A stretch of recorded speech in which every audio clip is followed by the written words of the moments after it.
ഞാൻ എൻ്റെ 26-ാമത്തെ വയസ്സിൽ കുറച്ച് താറാവുകളെ വാങ്ങിച്ചു. ആദ്യം താറാവ് കടയിലായിരുന്നു ജോലി. അവിടെ നിന്ന് കുറച്ച് ഐഡിയ ഒക്കെ പഠിച്ച് സ്വന്തമായി കുറച്ച് താറാവുകളെ വാങ്ങിച്ചു. ആ താറാവുകളെ ഞാൻ നല്ല രീതിയിൽ പരിപാലിച്ചു.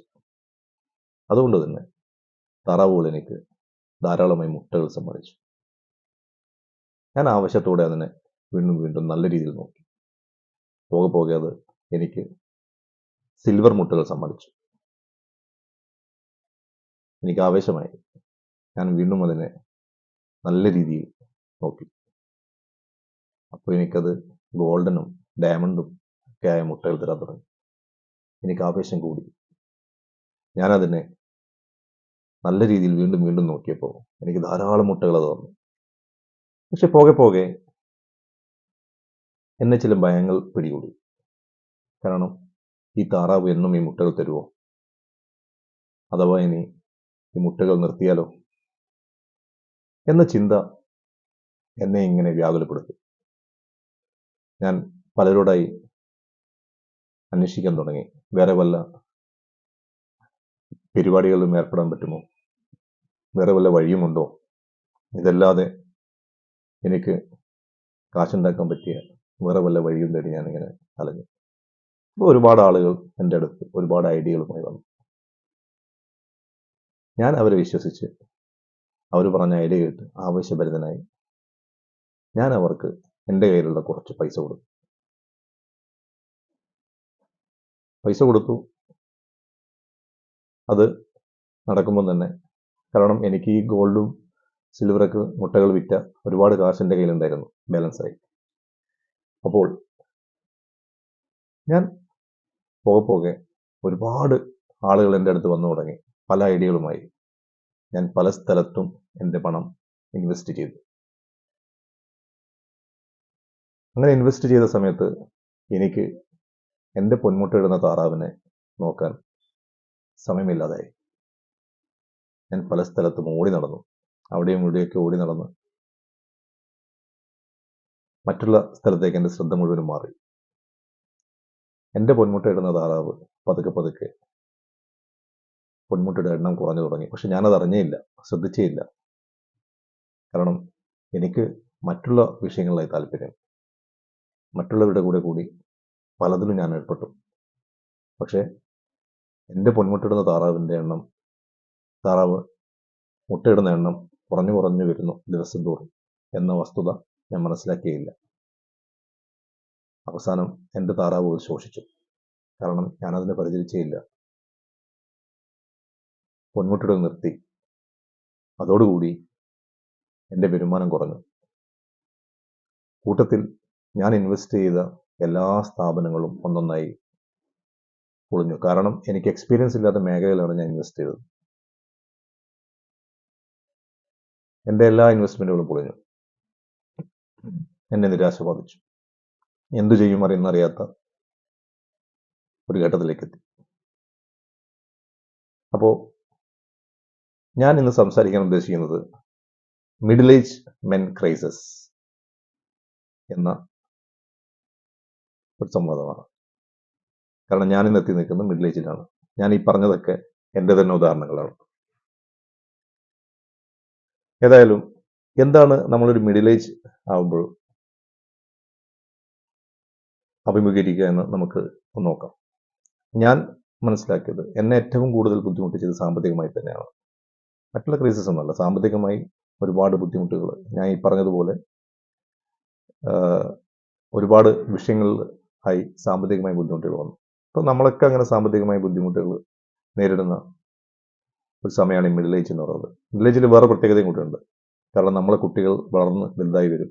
അവരുടെ എഡ്യൂക്കേഷൻ, മാരേജ് എന്നൊക്കെ അതിനൊക്കെയുള്ള സമയമാണ്. കാരണം 40 കഴിഞ്ഞ് 47, 50 അടുക്കുമ്പോഴാണ് നമ്മുടെ ബാധ്യതകൾ കൂടിക്കൂടി വരുന്നത്. ഏതാണ്ട് 47, 50 വയസ്സൊക്കെ ആകുമ്പോൾ നമുക്ക് ഒരുപാട് ബാധ്യതകൾ വരും. കാരണം പ്രത്യേകിച്ച് കുട്ടികൾ വളർന്നിട്ടുണ്ടാവും, കല്യാണം കഴിപ്പിക്കാനുണ്ടാവും, അവരുടെ എഡ്യൂക്കേഷന് വേണ്ടി. കാരണം 1, 2, 3 കുട്ടികളുണ്ടാവും താഴെ. അവരെയൊക്കെ പഠിച്ച് വലുതാക്കേണ്ട ഒരാവശ്യം വരും.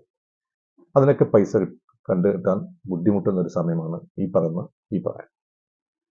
അപ്പോൾ ഞാൻ മനസ്സിലാക്കിയത് എങ്ങനെയാണ് ഇതിനെ നേരിടുക. നമ്മൾ ഈ മിഡിൽ ഏജിനെ നേരിടണമല്ലോ, നമുക്ക് ഈ ക്രൈസിസിനെയൊക്കെ അഭിമുഖീകരിക്കേണ്ടി വരും. അപ്പോൾ അതിനെയൊക്കെ വളരെ സുഗമമായി എങ്ങനെ നേരിടും.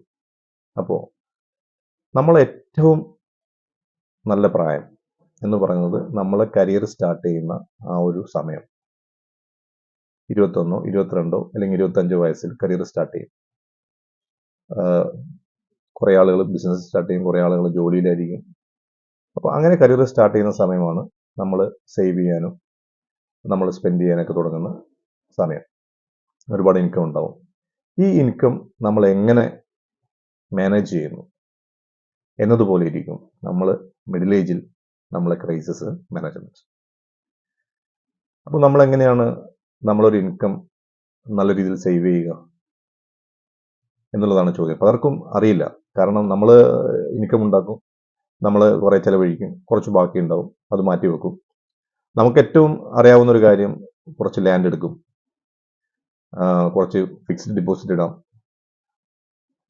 അല്ലെങ്കിൽ ആരെങ്കിലും നമുക്ക് എന്തെങ്കിലുമൊക്കെ ഐഡിയ തരും, അതിൽ കൊണ്ടുപോയി ഇൻവെസ്റ്റ് ചെയ്യും. ഇങ്ങനെയൊക്കെയുള്ള കാര്യങ്ങളാണ്. പക്ഷേ ഈ ഇൻവെസ്റ്റ്മെന്റുകളൊക്കെ എത്രത്തോളം ലാഭകരമാണ് എന്നുള്ളതാണ്. നമ്മൾ പലപ്പോഴും ഇപ്പോൾ നമ്മളൊരു 26 വയസ്സിൽ ജോലി ചെയ്യാൻ തുടങ്ങിയപ്പോൾ ഒരു 30-35 വയസ്സിലേക്ക് ഒരു ലാൻഡ് എടുക്കണമെങ്കിൽ അല്ലെങ്കിൽ ഒരു ഫ്ലാറ്റ് എടുക്കണമെങ്കിൽ നമുക്ക് സ്വാഭാവികമായും ബാങ്കിനെ സമീപിക്കേണ്ടത്, ലോൺ എടുക്കേണ്ടത്.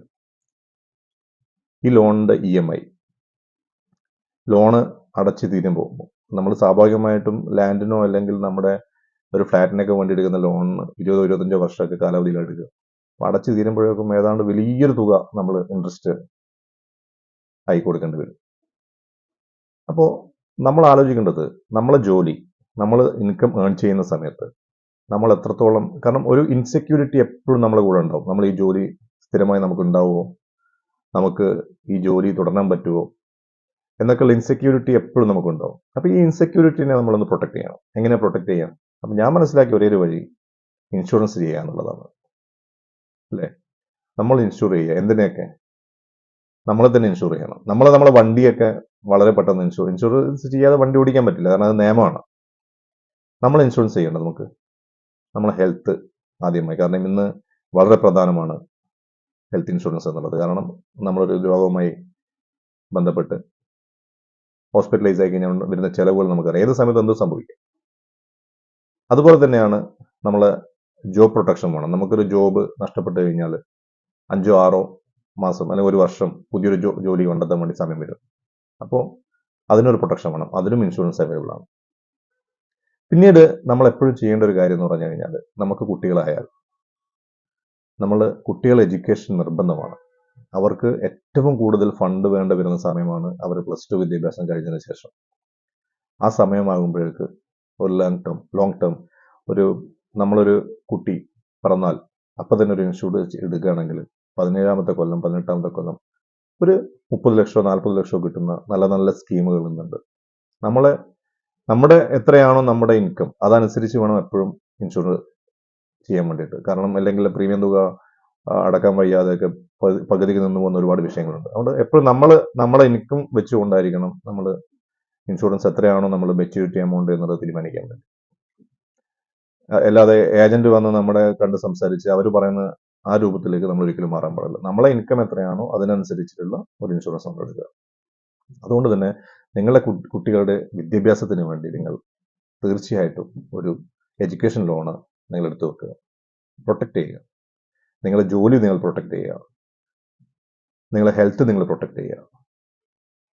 നിങ്ങൾക്ക് അതൊക്കെ കഴിഞ്ഞ് വീണ്ടും നിങ്ങളുടെ കയ്യിൽ പൈസ ബാലൻസ് തരികയാണെങ്കിൽ ഞാൻ പറയുക, നിങ്ങൾ നല്ലൊരു റിട്ടയർമെന്റ് പോളിസി എടുത്തു വെക്കുക. കാരണം ഇതൊക്കെ നമുക്ക് ആവശ്യമാണ്. കാരണം ഇത് നമ്മളെ പ്രൊട്ടക്ഷനാണ്. നമ്മൾ ഒരു ഇൻസെക്യൂരിറ്റി ഫീലിംഗ് എപ്പോഴും നമ്മളെ കൂടെ ഉണ്ടാവും. പക്ഷെ ഇതൊക്കെ നമുക്കുണ്ടെങ്കിൽ നമുക്കൊരു ഇൻസെക്യൂരിറ്റി ഫീലിംഗിന്റെ ആവശ്യമില്ല.